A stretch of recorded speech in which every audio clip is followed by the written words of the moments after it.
Media. Ime, can you sort of describe where Robert was at defensively when you first became coach here, and just some of the stuff that he's worked on through the season to get to, Defensive Player of the Year caliber player he is now? I think he's always a high level, pretty instinctual guy. Some things that we've asked him to do have been different than he's had to do throughout his career. I think just off top, the amount of switching and perimeter play. But he is a guy that can do it.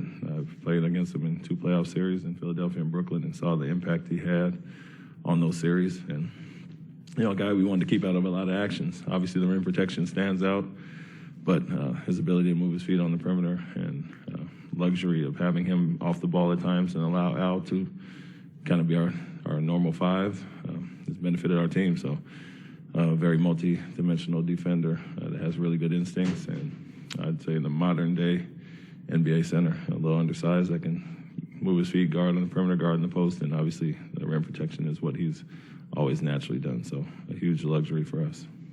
John on the right. Ime, John Corrales, Boston Sports Journal. We know that on the court, when you guys aren't playing well, it's the over-penetration, the turnovers, forced shots. But what is it mentally when you see the guys come out and play their worst versus when they're coming out and playing their best like they did in the first half last night especially?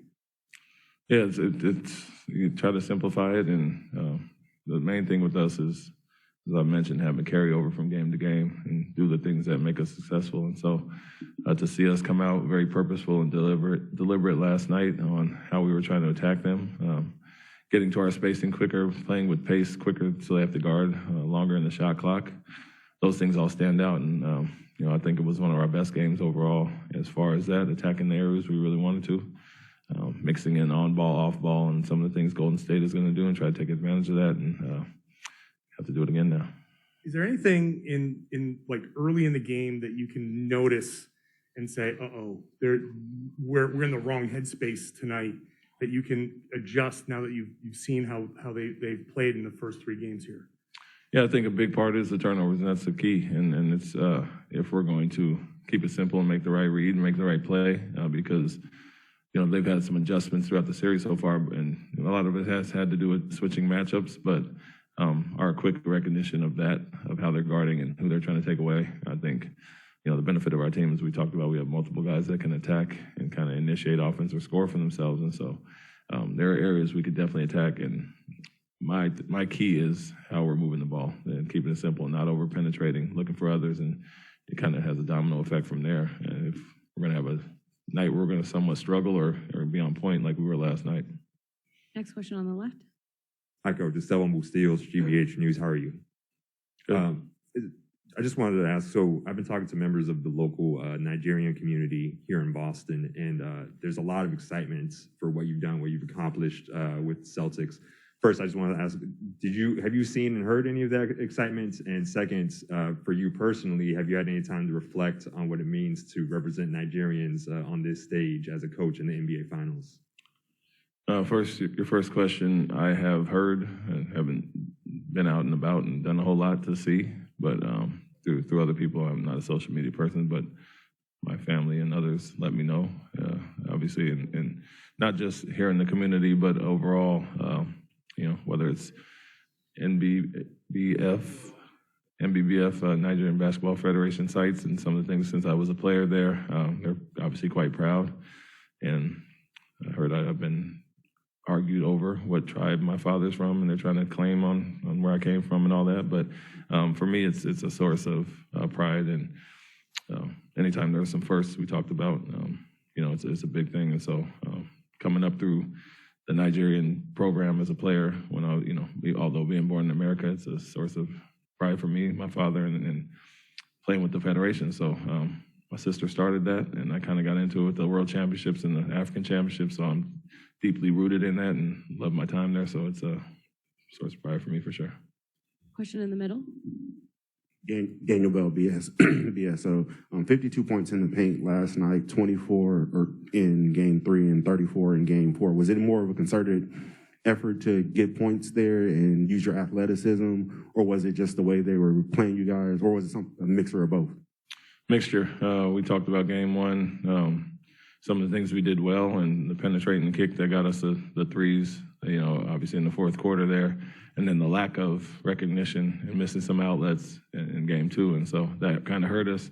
We're the bigger team. We want to impose our size in the series, no doubt about that. And like I said, we have multiple guys that can attack the paint. And the way they help, will lead to some kick-out threes, so you want to have that balance. But at the same time, using our size inside, getting to the matchups that we like. And then the last piece, which we did extremely well last night, was the offensive rebounding, 15 for 22 second chance points. And so those all play into it. And if we can get that mix of paint touches as well as kick-out threes, that'd be the perfect storm. Last couple of questions. Gary on the right. Gary Washington, Boston Globe. Ime, is Jason's shoulder affecting his ability to finish? He had a lot of layups that he didn't quite finish last night. He obviously might have gotten fouled. Is he kind of dealing with that? And then the second question is, how do you guys turn out, like the 8 turnovers in the first half, and I think 3 or 4 in the second half? What did you guys do besides not turn the ball over to stop turning the ball over? Yeah, with Jason, I think it's, that stinger that's going to get, going to flare up whenever he gets hit the wrong way. Not sure if it has any impact on him finishing. He's still shooting the ball from 3. Just the initial hit where you've seen him get, had to shoot some free throws after. It might be a little numb there, but he's shooting threes right after, so I'm not sure it hampers his ability to finish it all. As far as the turnovers, we understand what our record is when we do and don't. And the run that they had in the first half was due to that. A poor shot, we missed some free throws, but 2 of those were turnovers. And other than that stretch there, we had done a really good job in the first half. So 8 isn't terrible. We'd like to keep it under 15, so it was the emphasis going into halftime. And to only have 4 in the second half was huge, obviously, especially when they're making a run. At least you're not aiding it by letting them get on the break. But there were 2 stretches in the game, kind of the 7-point play, and then the stretch where they made the 9-0 run to get back into it, and those are due to turnovers. So, as always, we kind of come and go as the turnovers do. Last question on the left. Right over here. Michael Pina, Sports Illustrated. I know it's over a short time span, but how has Jalen improved in a notable way since you've been his head coach? All around, honestly. The things he does, the versatility he gives us on the defensive end is what it is. I think that goes down, trickle down with Marcus and our bigs as well as our big wings. And so he's been solid there. And he's one of the guys that probably has had to kind of restructure what he did as a defender. He's usually a guy that locks in on an assignment, on ball, off ball, and kind of takes that guy out. Well, we're asking more communication, more recognition, and he's one of the guys that's improved throughout the season as far as that. And offensively, culmination of last night was his playmaking ability and his scoring for himself. I think it was one of his best games of getting guys into organized into spots he wanted, get our spacing correct, and then attacking from there. And so I think it was almost a perfect night as far as the reads he made with his aggression looking to score, but also 1-2 dribbles and finding guys all over the court. So that growth, as well as Jason, was a big point of emphasis coming into the season. I think he did a hell of a job last night. Thanks, Coach. Thank you.